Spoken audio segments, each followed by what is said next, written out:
नमस्कार दोस्तों, आपका स्वागत है योगेश महाजन लीगल चैनल पर। योगेश महाजन लीगल चैनल पर हम आपको प्रस्तुत करेंगे नवीनतम सुप्रीम कोर्ट के फैसलों और विभिन्न अन्य न्यायालयों के फैसलों पर और विधि ज्ञान को प्रसारित करने का प्रयास करेंगे। इस चैनल पर हम न्यायिक फैसलों के महत्व को समझाने और विधि समझौतों की युक्तियों को समझाने का प्रयास करते हैं। हमारा मकसद है कानून और न्याय के क्षेत्र में ज्ञान को आपके पास पहुंचाना, तो कृपया हमारे चैनल को सब्सक्राइब करें, घंटी आइकन दबाएं, वीडियो को लाइक और शेयर करें। दोस्तों, जैसा कि जानते हैं, मीडिया की रिपोर्ट्स में बताया गया था माननीय सुप्रीम कोर्ट ने सुओ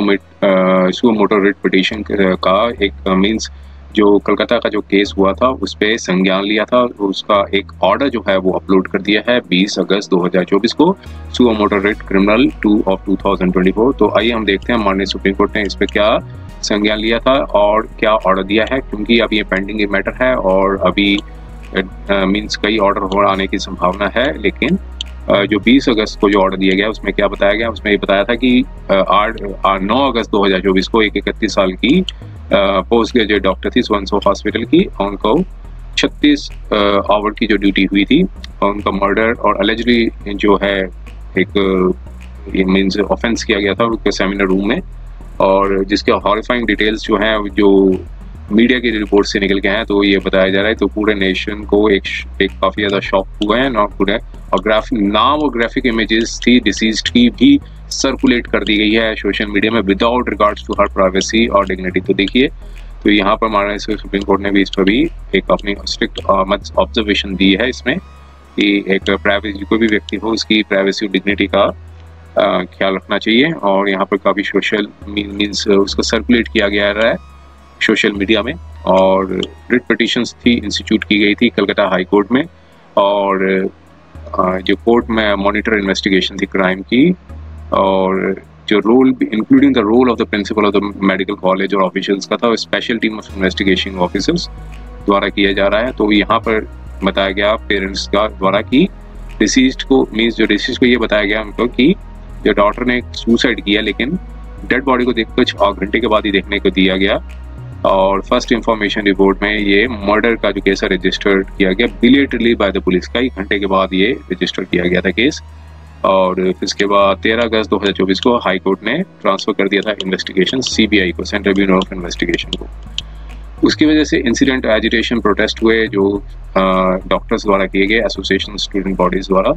और इंडिपेंडेंस डे के दिन कई कोलकाता के कई एरियाज में प्रोटेस्ट देखे गए और रिक्लेम द नाइट कैंपिंग चलाया गया। और 12:30 बजे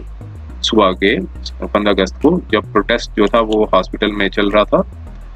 मीन्स हॉस्पिटल में चल रहा था, एक लार्ज मॉब जो है वो असेंबल्ड हुआ उस हॉस्पिटल में, मेडिकल कॉलेज हॉस्पिटल में, और वेंडलाइज्ड कर दिया एमरजेंसी वार्ड और कई डिपार्टमेंट्स थे हॉस्पिटल के। और डिस्ट्रक्शन और वेंडलाइजेशन से इंडियन मेडिकल एसोसिएशन जो है उन्होंने national wide withdrawal of the medical services कर दी, एक्सेप्ट मेडिकल सर्विसेज को छोड़ के 24 घंटे के लिए, जो मीन्स जो एक तरह का प्रोटेस्ट किया। और फिर उसके बाद म्यूचुअल इंसिडेंट हुआ, डेमोन्स्ट्रेशंस, जिसके बाद स्टेट गवर्नमेंट ने इंश्योर किया deployment of the state machinery ताकि लॉ एंड ऑर्डर को रोका जा सके। और क्योंकि हॉस्पिटल के प्रेसिडेंट्स हॉस्पिटल के एरिया में हुआ था, तो अब यहाँ पर कोर्ट ने कहा कि हम ये नहीं समझ पा रहे हैं कि स्टेट क्यों नहीं प्रिपेयर थी इस इंसिडेंट ऑफ वेंडलाइजेशन को डील करने के लिए जो उनके हॉस्पिटल में हुआ था। नेशन वाइड प्रोटेस्ट हुए जो इंसिडेंट हुआ था जो कलकत्ता का मेडिकल कॉलेज हॉस्पिटल में, जिसकी वजह से एक इशू निकल के आया कि जो लैक ऑफ इंस्टीट्यूशनल सेफ्टी जो है डॉक्टर्स की फोर फ्रंट मेडिकल एसोसिएशंस ने कंसिस्टेंटली इशू रेज किया है कि एक लैक ऑफ वर्क प्लेस जो है सेफ्टी है हेल्थ केयर इंस्टीट्यूशंस में। मेडिकल प्रोफेशंस ने अपनी जो ड्यूटीज़ हैं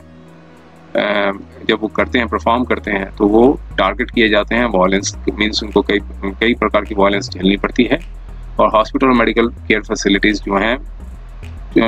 दिन और रात खुले रहते हैं, और मेडिकल प्रोफेशनल्स डॉक्टर्स और पैरामेडिकल स्टाफ जो हैं राउंड द क्लॉक काम करते हैं। और जब हर पर का जो हेल्थ केयर इंस्टीट्यूशंस को अनरिस्ट्रिक्टेड एक्सेस है, तो हेल्थ केयर प्रोफेशनल्स हैं वो वायलेंस के शिकार हो जाते हैं। और पेशेंट्स होते हैं रिलेटिव्स के, जो मींस एंग्विश में और काफ़ी मींस उनका जो नेग्लिजेंसी जो होती है वो मींस मेडिकल प्रोफेशंस के ऊपर इमीडिएटली वो एट्रीब्यूट कर देते हैं, और जिसकी वजह से वायलेंस हो जाती है मेडिकल प्रोफेशनल्स के अगेंस्ट में। और इंसिडेंट कोर्ट ने बताया जो मई 2024 में 2 ऑन ड्यूटी डॉक्टर्स थे, उनको अटैक किया गया था रिलेटिव्स ऑफ द पेशेंट, जो पेशेंट की जो मृत्यु हो गई थी हॉस्पिटल में। एक वेस्ट बंगाल का इंसिडेंट बताया। और एक अनदर इंसिडेंट हुआ था बिहार में मई 2024 में, एक 21 साल की प्रेग्नेंट जो पेशेंट थी और उसको नर्स को एक धक्का दे दिया था फर्स्ट फ्लोर से बाय द किन ऑफ द पेशेंट। और अगस्त 2024 में एक फाइनल ईयर रेजिडेंट हॉस्पिटल के हैदराबाद के थे, उनको भी एलिजिबली असॉल्ट किया गया पेशेंट अटेंडेंट्स द्वारा, जो पेशेंट की मृत्यु हो गई थी मेडिकल कंडीशंस द्वारा। और यहाँ पर बताया कि कई प्रकार की ये इंसिडेंट्स थे वायलेंस के, कुछ ही हैं जो कि कई जो है अभी अनलीस्ट नहीं किए गए हैं, जो भी हुए हैं रिसेंट पास में। और एक सिस्टमेटिक फेलियर हुआ है जो डॉक्टर्स, नर्सेज और पैरामेडिकल स्टाफ्स को एक प्रोटेक्ट नहीं कर पा रहे हैं हॉस्पिटल्स में, जो कन्फाइन में है, मीन हॉस्पिटल में रहते हैं। और चूंकि कुछ ही या फिर कोई भी प्रोटेक्टिव सिस्टम जो है वो है मीन्स अवेलेबल, कुछ ही प्रोटेक्टिव सिस्टम्स हैं जो कि इंश्योर करते होंगे मेडिकल प्रोफेशंस को, जो कि वो बहुत ज़्यादा वल्नरेबल है वायलेंस के। और वुमेन्स के बारे में बताया गया कि काफ़ी ज़्यादा पर्टिकुलर रिस्क होती हैं वायलेंस के लिए, means sexual non sexual violence दोनों होती है इनके ऊपर। और अब यहाँ पर कोर्ट ने बताया due to ingrained patriarchal attitudes and biases, तो रिलेटिव्स ऑफ द पेशेंट जो हैं वो more likely to challenge the women medical professionals. तो अब यहाँ पर एक कोर्ट ने अपनी ऑब्जर्वेशन दी थी। और फीमेल मेडिकल प्रोफेशनल्स जो हैं वो different forms of the violence जो मीन्स सेक्सुअल वायलेंस हैं वो वर्क प्लेस पे फेस करती हैं, कोलीग्स द्वारा, सीनियर्स द्वारा और पर्सन्स जो हैं अथॉरिटी में। और एक अरुणा शाहबाग का भी केस हुआ था, उसका भी यहाँ पर रेफरेंस दिया। और एक अब यहाँ पर बताया कि मेडिकल कॉलेज और कैरियर एडवांसमेंट और एकेडमिक डिग्रीज जो यंग प्रोफेशनल्स की करते हैं, means academic degrees of young professionals are capable of being affected by those in the upper echelons, or a lack of institutional safety among at the medical establishments against both violence and sexual violence against the medical professionals is a matter of the serious concern। तो यहाँ पर बताया कि एक institution की जो safety norms हैं, वो सेफ्टी नॉर्म्स की मीन्स कमी की वजह से और मेडिकल एस्टेब्लिशमेंट में मीन्स तो इसी वजह से वायलेंस होती है मेडिकल प्रोफेशनल्स के, जो कि एक सीरियस कंसर्न है। और जेंडर वायलेंस के ऊपर बताया कि एक मीन्स एक स्ट्रक्चरल डेफिशिएंसी है पब्लिक हेल्थ केयर सिस्टम्स में, और एक सेफ वर्किंग कंडीशंस जो है वो हर वर्किंग प्रोफेशनल को मिलना चाहिए। सिर्फ ये नहीं कि सिर्फ डॉक्टर्स को प्रोटेक्ट करने के लिए, this is not just protecting our doctors. और सेफ्टी और वेल बीइंग जो हेल्थ प्रोवाइडर्स की एक मैटर ऑफ नेशनल इंटरेस्ट में बहुत जरूरी है। और क्योंकि मोर एंड मोर वुमेन जो है वो वर्क प्लेस पे ज्वाइन कर रही हैं, और तो नेशन का एक वाइटल स्टेक भी है कि वो इंश्योर करें सेफ और dignified conditions of the work. और अब यहाँ पर फिर दूसरा इशू बताया कि कई महाराष्ट्र, केरला, कर्नाटका, तेलंगाना, वेस्ट बंगाल, आंध्र प्रदेश, तमिलनाडु में एक उन्होंने अपने लेजिस्लेशन इनेक्ट कर दिए हैं, मीन स्टेट ने अपने लेजिस्लेशन इनेक्ट कर दिए हैं,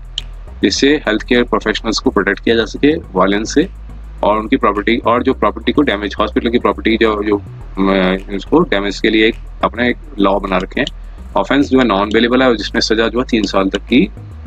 है। और लेकिन अब यहाँ पे बताया कि ये इनेक्टमेंट्स जो हैं वो एड्रेस नहीं करते हैं जो इंस्टीट्यूशनल और सिस्टमेटिक कॉजेज हैं जो अंडरलाई द प्रॉब्लम, जो प्रॉब्लम का मुख्य आधार है, उनको वो नहीं करते हैं। और enhance punishment without improving institutional safety norms falls short of the addressing the problem effectively. तो यहाँ पर अब कोर्ट ने कहा कि एक नॉन एग्जॉस्टिव फॉर्मुलेशन जो है वो बनाना चाहिए, क्योंकि एक lack of institutional safety standards हैं हेल्थ केयर एस्टेब्लिशमेंट में, और एक नॉन एग्जॉस्टिव फॉर्मुलेशन जो है वो सेट आउट बनाया गया है। और जो मेडिकल प्रोफेशनल जो नाइट ड्यूटी पे करते हैं उनके पास एडिक्वेट रेस्टिंग स्पेस नहीं होता, और जो डॉक्टर्स जब वो आराम करते हैं, पेशेंट या तो डॉक्टर्स पेशेंट रूम में आराम करते हैं, जो फिर पब्लिक स्पेसेस में स्पेस होता है वहाँ पे करते हैं। ड्यूटी रूम्स जो हैं वो काफ़ी कम है, और सेपरेट ड्यूटी रूम्स जो हैं फॉर मेल और female are conspicuous by the absence in the most health care establishment में ये पाए नहीं जाते हैं ये। और इंटर्न रेजिडेंट और सीनियर डॉक्टर्स को 36 घंटे की ड्यूटी है, ओवर शिफ्ट करते हैं,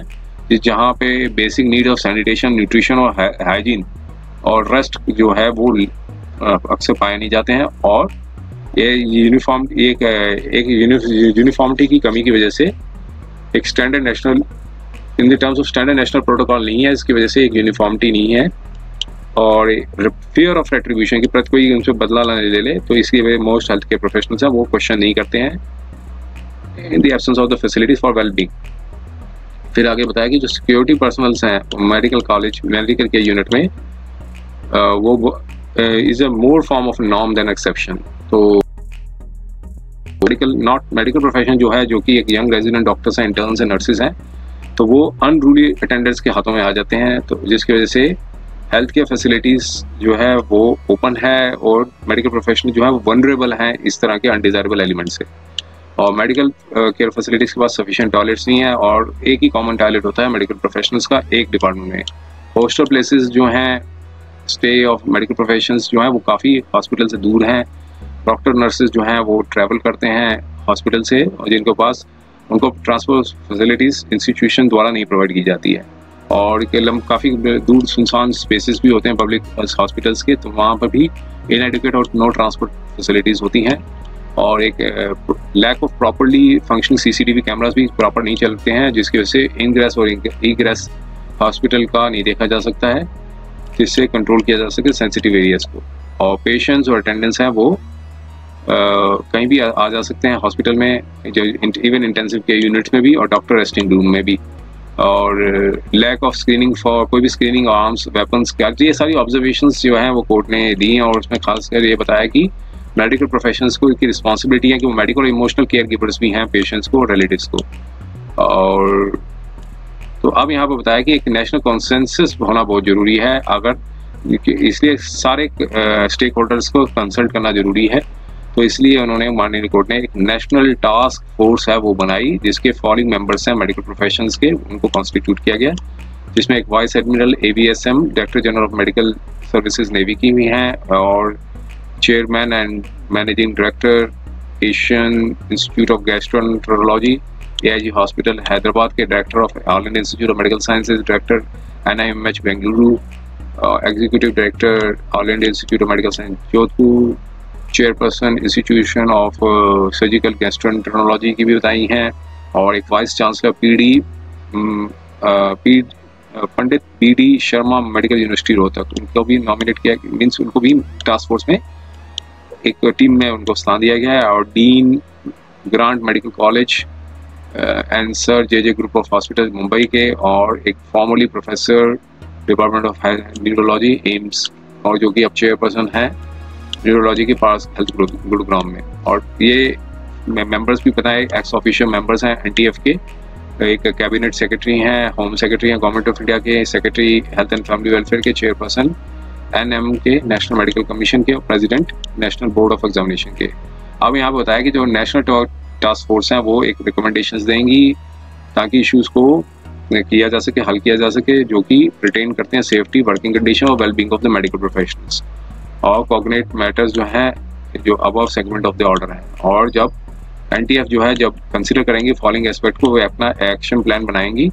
और जो एक्शन प्लान जो है वो 2 हेड्स पे होगा, एक प्रिवेंटिव वायलेंस को रोकने के लिए और एक इन्फोर्सेबल नेशनल प्रोटोकॉल को बनाने के लिए, जो safe working conditions of interns, resident, senior doctors, nurses and all medical professionals. तो सिर्फ यहाँ पर मेडिकल प्रोफेशनल्स तक का ही नाम डाला गया है कि जो इंटर्न्स होंगे, रेजिडेंट्स होंगे, सीनियर रेजिडेंट और डॉक्टर और नर्सेज और मेडिकल प्रोफेशनल्स, मेडिकल प्रोफेशनल्स और डॉक्टर्स और नर्सेज मीन डॉक्टर्स और नर्सेज तक का ही सीमित उन्होंने रखा है, और जो कि MBBS डिग्री होल्डर्स होंगे। इसके बारे में आगे बताया मेडिकल प्रोफेशनल्स कौन सा है, और ये बताया गया prevention of violence against medical professionals and including and providing safe working conditions, और इंश्योर करेंगे ताकि वो सिक्योरिटी दी जा सके मेडिकल एस्टेब्लिशमेंट में। और मेन पॉइंट्स ने बताया कि बैगेज एंड पर्सन जो है स्क्रीन किया जा सके एवरी एंट्रेंस हॉस्पिटल में, ताकि आर्म्स जो है वो मेडिकल एस्टेब्लिशमेंट में नहीं लाए जा सकें, इंटॉक्सिकेटेड पर्सन को रोका जा सके जब अनलेस वो पेशेंट ना हो, सिक्योरिटी पर्सन जो एम्प्लॉयड होंगे हॉस्पिटल में, ताकि वो क्राउड को और ग्रीविंग पर्सन को कर सकें। इंफ्रास्ट्रक्चर डेवलपमेंट के बारे में बताया कि सेपरेट रेस्टिंग और ड्यूटिंग रूम्स होंगे डिपार्टमेंट में, जो मेल डॉक्टर्स के होंगे, फीमेल डॉक्टर्स के होंगे, मेल नर्सेज, फीमेल नर्सेज, और gender neutral common resting space होगा। वो वेंटिलेटेड होना चाहिए और सफिशिएंट बेड स्पेसेस होने चाहिए और ड्रिंकिंग वाटर की सुविधा होनी चाहिए, और एप्रोप्रिएट टेक्नोलॉजिकल इंटरवेंशन ताकि क्रिटिकल और सेंसिटिव एरिया को मीन्स रोका जा सके बायोमेट्रिक और फेशियल रिकॉग्नाइजेशन द्वारा। एडिक्वेट लाइटिंग होनी चाहिए प्लेसेस के हॉस्पिटल पे, और जो भी हॉस्पिटल अटैच्ड होंगे मेडिकल कॉलेज में CCTV कैमरास को इंस्टॉल किए जाने चाहिए। और हॉस्टल मेडिकल प्रोफेशनल्स अगर दूर है हॉस्पिटल से तो एक ट्रांसपोर्ट की फैसिलिटी भी होनी चाहिए 10 PM to 6 PM, जो ट्रैवल करना चाहते हैं जो हॉस्पिटल में रहना चाहते हैं। और एम्प्लॉयमेंट ऑफ सोशल वर्कर्स जो ट्रेंड हो, और जो ग्रीफ और क्राइसिस काउंसलिंग जितने भी मेडिकल एस्टेब्लिशमेंट में होंगे, और वर्कशॉप्स भी कंडक्ट करें ताकि जो all employees of the medical establishment including doctors, nurses on handling grief and crisis. और constitution of employ safety committee जो कि कंपोज होगी डॉक्टर्स, नर्सेज, रेजिडेंट नर्सेज और एट एवरी मेडिकल एस्टेब्लिशमेंट। और तो यहाँ पर फिर prevention of sexual violence against medical professions के बारे में बताया है, जो यहाँ पर बताया कि जो sexual harassment of women at work place जो प्रिवेंशन, प्रोहिबिशन एंड डिड्रेसल एक्ट 2013 है, वो अप्लाई भी करता है हॉस्पिटल, नर्सिंग होम्स में, और इंक्लूडिंग प्राइवेट हेल्थ प्रोवाइडर्स के ऊपर भी। और एम्प्लॉयर जो ड्यूटी है वो लिस्टेड है अंडर सेक्शन 19 जो एक्ट है 2013 का, जिसमें ऑर्गेनाइजिंग सेंसिटाइजेशन प्रोग्राम और सेफ वर्किंग कंडीशंस जो कि डिस्चार्ज होने चाहिए। और एक हर मेडिकल इंस्टीट्यूशन जो है एक हेल्पलाइन नंबर मेडिकल प्रोफेशंस का रखे जो कि 24/7 ओपन हो, और एमरजेंसी डिस्ट्रेस फैसिलिटीज की जा सके जिसमें सुविधा हो उसकी। अब यहाँ पर कोर्ट ने ये कह दिया है कि जो फ्रेज मेडिकल प्रोफेशनल जो है जजमेंट में, वो मेडिकल प्रोफेशनल्स होंगे जो डॉक्टर होंगे, मेडिकल स्टूडेंट्स होंगे जो कि compulsory rotatory medical internship CRMI means के अंदर कर रहे होंगे as a part of MBBS course, और रेजिडेंट डॉक्टर्स होंगे, सीनियर रेजिडेंट्स होंगे एंड नर्सेज होंगे। तो यहाँ पर कोर्ट ने यहाँ तक ही सीमित रखा है। अब जो दूसरे हेल्थ प्रोवाइडर्स हैं उसकी डेफिनेशन इसमें है कि नहीं है, इसमें अब इसमें क्या इंटरप्रिटेशन निकाला जा सकता है, ये अब ऐसी जजमेंट में ऐसा कुछ मेंशन नहीं किया गया है। सिर्फ मेडिकल प्रोफेशंस को वहाँ तक ही सीमित रखा है जिनके पास जो MBBS का जो कोर्स कर रहे होंगे, जो डॉक्टर्स, मेडिकल इंटर्न्स होंगे और नर्सेज होंगी जो कि रेजिडेंट डॉक्टर्स होंगे। अब यहाँ पर बताया दी फ्रेजेस मेडिकल एस्टेब्लिशमेंट और इंटरचेंजेबली यूज्ड। तो सिर्फ ये मेडिकल प्रोफेशन आगे फिर बताया कि NTF जो है वो उनके पास लिबर्टी होगी, वो एक रिकमेंडेशन दे सकें all aspects of action plan जो हाईलाइटेड अबव होगा, और वो इनके पास लिबर्टी होगी वो एडिशनल सजेशंस दे सकें जो कि एप्रोप्रिएट होंगे। और जो सजेशन जो है, रिकमेंडेशन जो है वो इम्प्लीमेंट भी होगी on existing facilities in the hospital. तो NTF जो है वो उनको रिक्वेस्ट की जाती है कि वो कंसल्ट करें जितने भी स्टेक होल्डर्स हैं, bearing in the mind gravity and urgency of the situation जो है, जो in the heads of the National Medical Commission and National Board of Examination as an ex officio member of NTF, bearing in mind कि national concerns जो है raised है over the issue and the high priority जो दी जानी चाहिए, safe working conditions होनी चाहिए इन हेल्थ केयर इंस्टीट्यूशन। तो जिसकी वजह से उन्होंने रिक्वेस्ट किया कैबिनेट सेक्रेटरी यूनियन गवर्नमेंट को कि वो काम करें NTF के साथ, और होम सेक्रेटरी जो हैं वो भी मेंबर होंगे NTF के, वो एक प्रॉपर कोऑर्डिनेशन देंगे स्टेट गवर्नमेंट्स के साथ। और secretary health and family welfare जो मेंबर सेक्रेटरी होंगे NTF के, और ministry of health and family welfare जो है वो एक सारी लॉजिस्टिकल सपोर्ट देंगे, और जिसको की अरेंजमेंट ऑफ ट्रैवल, स्टे और secretary assistance, bear the expenses of the members of the NTF, bear the expenses of the member of the NTF का ये सारा लॉजिस्टिकल सपोर्ट देंगे जो मेंबर्स होंगे NTF के। और एक इंटरिम रिपोर्ट जो है वो 3 वीक्स के अंदर देंगे, और फाइनल रिपोर्ट जो है एक इंटरिम रिपोर्ट देंगे NTF जो 3 वीक्स के अंदर देंगे, और फाइनल रिपोर्ट है वो 2 मंथ्स के अंदर देंगे from the date of this order. तो इसलिए NTF को रिक्वेस्ट किया उन्होंने कोर्ट ने। और स्टेट गवर्नमेंट और central government, state government union territories जो हैं अपने सेक्रेटरीज के थ्रू, और in the ministry of health and family welfare and central government and the secretary union health and family welfare, एक कोर्ट ने कहा कि मस्ट कोलेट इन्फॉर्मेशन, सारे हॉस्पिटल से इन्फॉर्मेशन लें जो कि स्टेट और सेंट्रल गवर्नमेंट द्वारा ली गई हैं, ऑन द फॉलोइंग रेस्पेक्ट, तो उनको अपना एक एफिडेविट देना है कि कितने सिक्योरिटी पर्सन जो है एम्प्लॉयड हैं हर हॉस्पिटल में, हर डिपार्टमेंट में।